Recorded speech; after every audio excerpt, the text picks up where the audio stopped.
On a cold winter night last year, I pulled up to Winder Barrow Speedway to see the all-star monster trucks.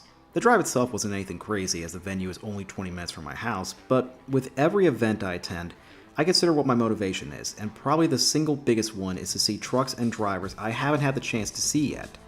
Maybe this is just a me thing, but this has always been something that's fueled my motivations. And on this night, I came in with one intention: to see what I figure would be for the last time and only time Toxic and its sibling truck Illuminator. What's ironic is, over a decade prior, I had the exact same sentiment. See, back when I was in college, myself and a buddy of mine drove up almost 3 hours to Smoky Mountain Speedway in Maryville, Tennessee to see what we figured was the very last show for Illuminator. So, what is it about this team that I seem to find myself crossing paths with on their Swan Song tours? And the better question is, why? They haven't been staples on Monster Jam. Hell, if you go off that metric alone, this makes zero sense. This is the thing, however. There's a whole ecosystem of top talent beneath the surface of the Monster Jam sphere that genuinely deserve respect and admiration. And I wanted to take some time today to go over the history of Warped Motorsports and help explain to you fine folks why this team deserves its flowers much the same as the likes of Team Scream, Throttle Monster, and so on. Let's get started.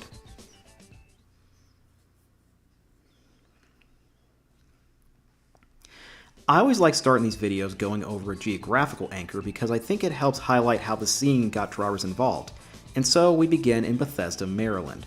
Now, if you're a monster truck fan in here in Maryland, you probably, and rightfully so, think of the Vaughters camp of Black Stallion, Iron Warrior, Overkill Evolution, so on and so forth, and they will be involved in this video and have played a major role in helping launch this team. But instead, we're going to focus on the last name, Snyder. While I venture not an heir to a pretzel fortune, or maybe so, gotta pay for these beasts somehow, Jay Snyder around the turn of the millennium would begin his truck into monsters with the Undertaker hearse truck, one of many, many trucks that share the name with the Dead Man.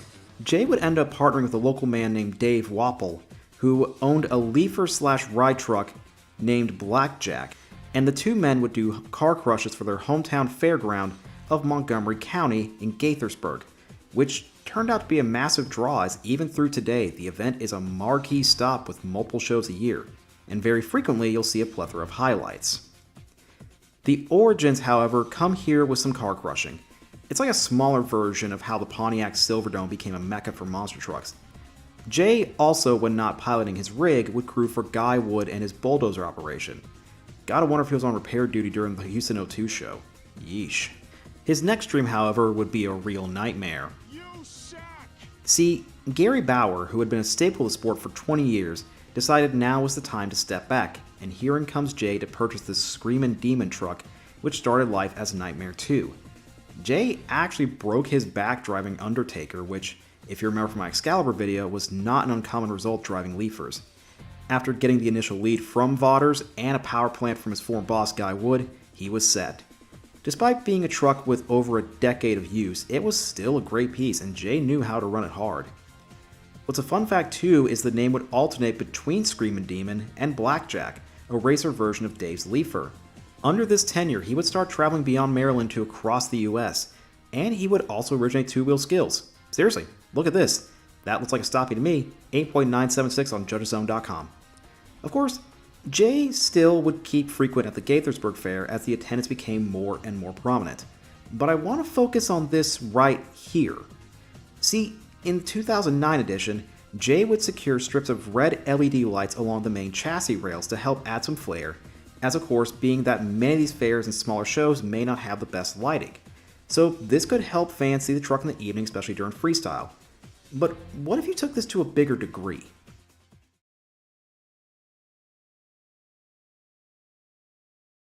Jay's main gig to help fund the big toys would be a lighting company named Atmosphere Incorporated, which would primarily be for events and commercial purposes in the Washington, D.C. area. So why not combine the two? When D.O. Wilson's 2nd Virginia Giant PEI went up for sale, Jay would snag the truck, spending the off-season developing a new concept, one never seen before in monster trucks. Now with blue and white LEDs across the whole body would come Illuminator, the team's new marquee truck, and immediately it was a hit. The idea itself, sure, is simple, but bear in mind, in the pre-glow party and adoption of LEDs you see today, this was a big deal and got a fan following pretty quickly. Plus, with a reliable PEI, this truck would be primed for success.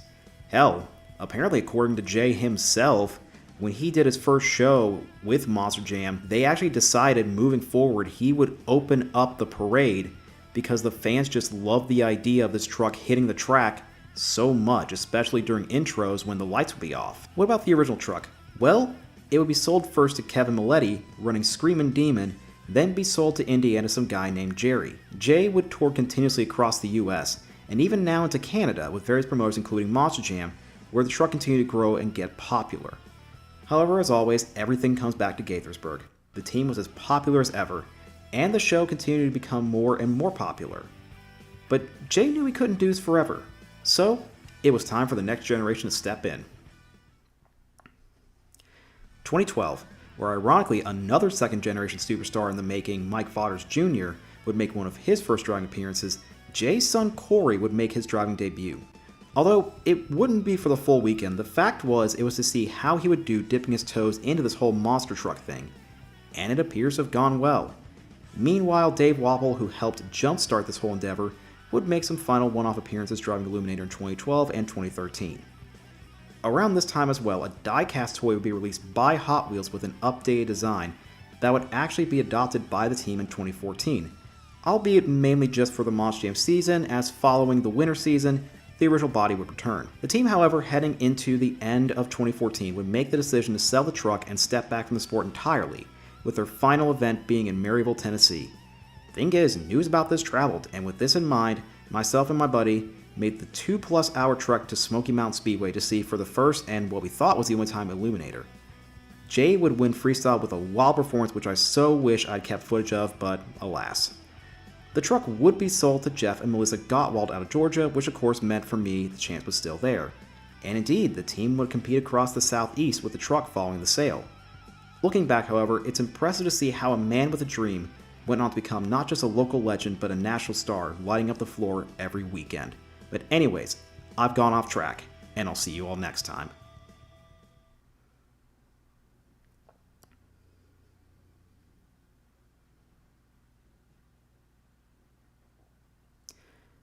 Look at the timestamp? I hope you did. See, thing is, Jay was done with monster trucks, and aside from some fill-ins here and there, he still is. But like any respectable father, he wasn't going to stop his son from chasing the dream. Now, while their PEI would be sold off, another PEI Super Duty would become integral to the equation.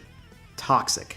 Toxic, originally created by Travis Petri and debuting in 2010, would be sold to Gilbert Motorsports, who would also acquire Virginia Giant.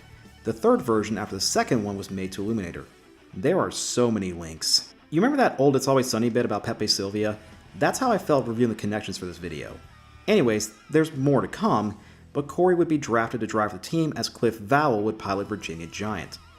Around 2017, Corey would also join Warped Motorsports and would drive Rottweiler for a few of the Triple Threat tours alongside Matt Cody in Blue Thunder. Of course, as stated, Warped Motorsports is the most prominent team in Maryland, and so the Snyders would be in the fold as alongside Rottweiler, Corey would drive Black Stallion in higher education. However, at the same time, another driver began piloting for Vaughters, beginning what would later become a fruitful partnership. Longtime fan and another piece in the Rigs of Rods to IRL pipeline, Preston Perez, would transplant from his native Washington to Maryland and begin driving for Vaughters, where him and Snyder would begin working in tandem, building up their skills across the Northeast. Perhaps seeing this, Jay and Corey decided maybe now's the time to get back into this whole monster truck thing full term. And so in 2018, it was announced they purchased Toxic outright from Gilbert Motorsports and launched a new team, Warped Motorsports. The team would be more so a spring/summer affair, as at first Corey would continue to drive for the Vaughters in the winter for Monster Jam, then Toxic would be dusted off for the post-World Finals period. In 2020, the truck would compete in select events for Monster Jam, including Baltimore, and their sole overall with Toxic in Florence, South Carolina, COVID shutdown, blah blah blah. The team would get back in the swing pretty quickly though, competing with All-Star and the recently launched Renegade Monster Truck Tour, where in the late fall the next stage of expansion would commence. I want to roll back the clock, here, to around circa 2003/2004, where the Screamin' Demon chassis would for a display mount the backdraft body under Rick Disharoon from neighboring Delaware. Fast forward to 2020, and the Disharoon family had began explaining their fleet of in-house chassis to other teams who would be interested in buying one of their pieces. And one of their first customers would be Warped Motorsports, as they would unveil Toxic 2.0. The truck would compete across 2021, albeit somewhat intermittently as the truck would need some kinks worked out. And the team kept the original PEI, so it would run on and off. The team would primarily compete with All-Star, Toughest, and Renegade, but would also have some select showings in Maass Jam, but never commit to a full schedule. Why? Well, when I met Corey last year, he actually talked to me about this, and it does make a lot of sense. See, when Jay first started, you could more pick and choose which shows to do, hence why, especially for independents, they would stay primarily near their respective home base, mainly just traveling surrounding states unless they were a team with bigger pockets, like 2 Extreme or Team Scream. That's why you see trucks like his stay around the Northeast, why Instigator under Lyle Easler mainly stay around the Southeast, and why trucks like Captain USA stayed around the Northwest. However, as we got further in the 2010s, and especially in the post-COVID world, they wanted teams who would commit to these full season tours, which, especially with the World Finals now happening later and later in the year, also meant a 5 to 7 month commitment traveling across the US, regardless of where your team's based out of. This isn't a slight against Maass Jam, but when you look at the logistics, it's understandable why, despite being the biggest promoter out there, the monolithic undertaking, especially financially and just with your life as a whole, may not weigh out for many teams. Hell, it's what I imagine in part is the reason why you don't see Shaker or Bad Company competing full-time anymore. 2022 would mark arguably the biggest and most notable changes, however. First, the team would compete with All-Star on their newly launched points series. I know I made the whole spiel about Maass Jam, but bear in mind, All-Star competes exclusively in these states during their tour, which all neighbor one another. Despite not running the whole tour, the team would finish third, and meanwhile, after the 2022 season, Preston Perez would join the team running Toxic. But herein is the question. If Preston is running Toxic, then what would Corey drive? A second Toxic? No. See, the final piece is that year the team would purchase back Illuminator, and so for the first time in 8 years, a Snyder would drive Illuminator, and a decade after his debut, driving this very truck, Corey would now be the full-time pilot. Here's a quick side. The team would of course run Toxic and Illuminator predominantly, but I want to highlight some one-offs.